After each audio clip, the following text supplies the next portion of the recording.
urban development. 6, energy security. 7, infrastructure.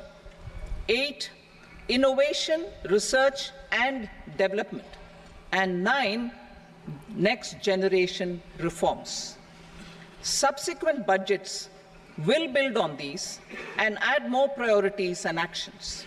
A more detailed formulation will be carried out as part of the economic policy framework about which I will speak later in this speech. This budget details some of the specific actions to be initiated in the current year towards fulfillment of these priorities, with potential for transformative changes. The budget also covers some of the previously made announcements with intent to strengthen them and step up their implementation for expediting our journey towards the goal of Viksit Bharat. Priority 1, productivity and resilience in agriculture. Transforming agricultural research. Our government will undertake a comprehensive review of the agricultural research setup to bring the focus on raising productivity and developing climate-resilient varieties. Funding will be provided in challenge mode, including to the private sector.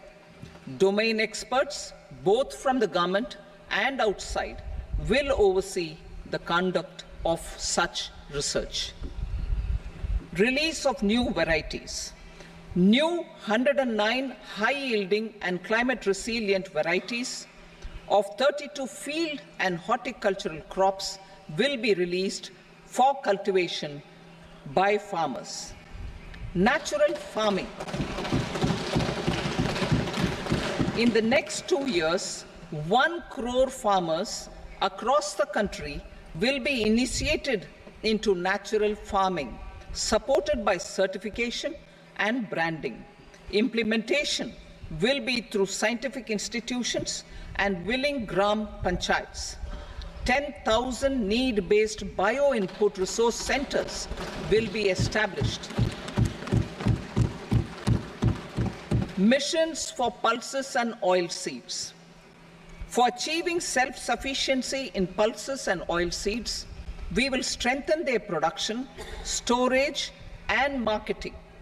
As announced in the interim budget, a strategy is being put in place to achieve Atmanirbharta for oilseeds such as mustard, groundnut, sesame, soybean, and sunflower.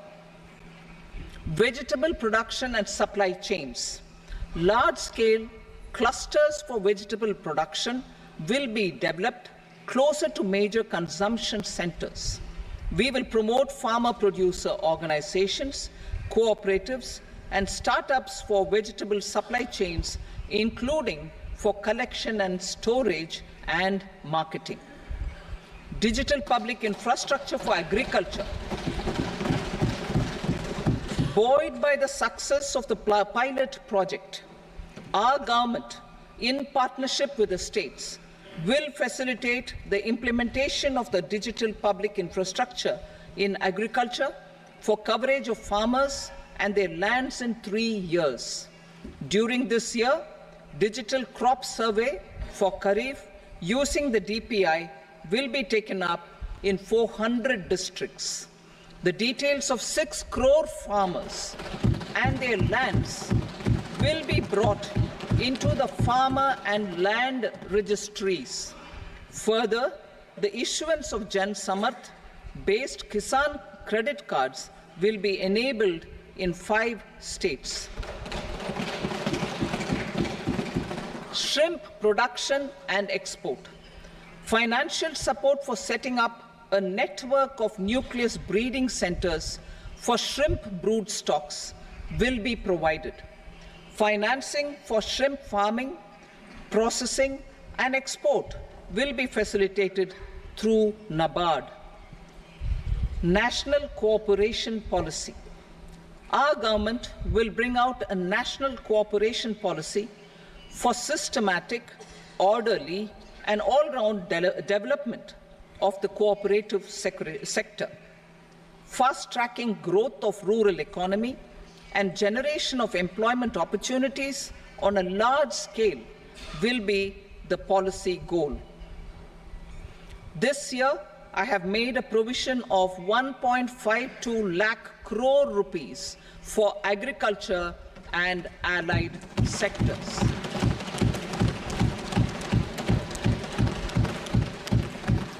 Priority 2, employment and skilling. Employment-linked incentive.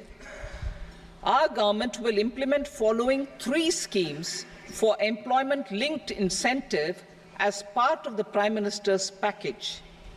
These will be based on enrollment in the EPFO and focus on recognition of first-time employees and support to employees and employers. Scheme A, first-timers. This scheme will provide 1 month wage to all persons newly entering the workforce in all formal sectors.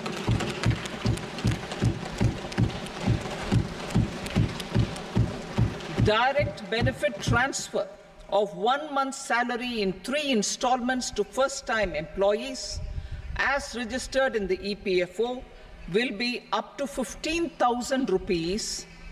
The eligibility limit will be a salary of 1 lakh per month. The scheme is expected to benefit 210 lakh youths.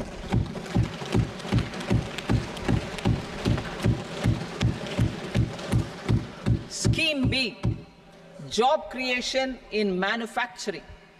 This scheme will incentivize additional employment in the manufacturing sector linked to the employment of first-time employees. An incentive will be provided at specified scale directly both to the employee and the employer with respect to the EPFO contribution in the first 4 years of employment. The scheme is expected to benefit 30 lakh youth entering employment and their employers.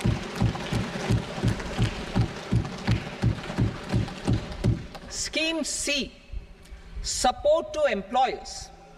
This employer-focused scheme will cover additional employment in all sectors. All additional employment within a salary of 1 lakh rupee per month will be counted.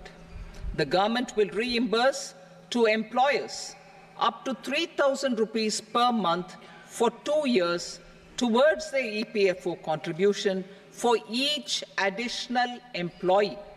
The scheme is expected to incentivize additional employment of 50 lakh persons.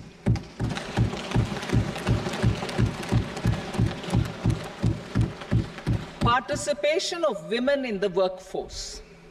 We will facilitate higher participation of women in the workforce through setting up of working women hostels in collaboration with industry and establishing creches. In addition, the partnership will seek to organize women-specific skilling programs and promotion of market access for women SHG enterprises. Skilling program. I'm happy to announce a new centrally sponsored scheme as the 4th scheme under the Prime Minister's package for skilling in collaboration with state governments and industry. 20 lakh youth will be skilled over a 5-year period.